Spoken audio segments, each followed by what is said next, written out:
పాలూరున చిన్న గ్రామంలో యేసయ్యనే దిగి వచ్చి జరిగిస్తున్న సింహాసన పరిచర్య సియోను సంఘం.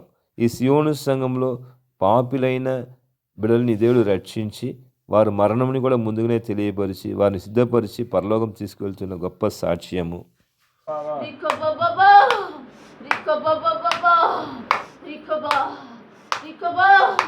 దావీదు కుమారుడు శుభవార్తమ్మ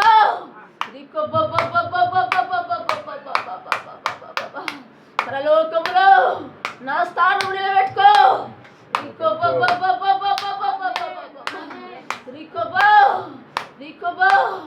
సాతానుకు సోటి ఇవ్వకో. దేవునికి మహిమ కలుగును గాక. దావీదయ్యతో మరణము దేవునితో చిత్త ప్రకారం జరిగింది.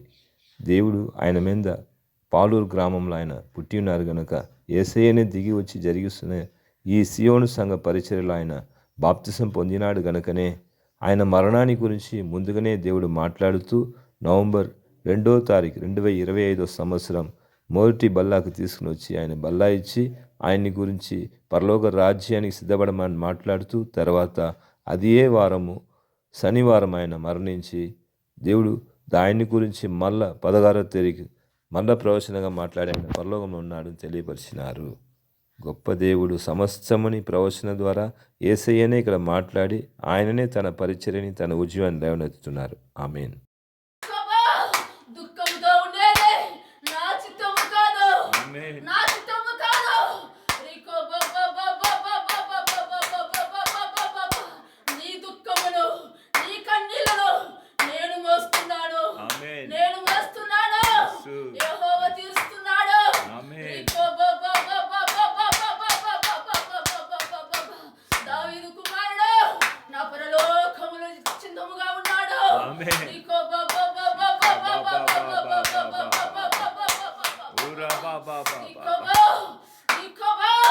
అందుకొరకే నా రక్షణ నశించిపోకూడదని నా రక్షణ నా రక్షణ మూర్ఖులకు వెరితనముగా ఉండొచ్చు. నా రక్షణ పరలోక రక్షణ పరలోక రక్షణ.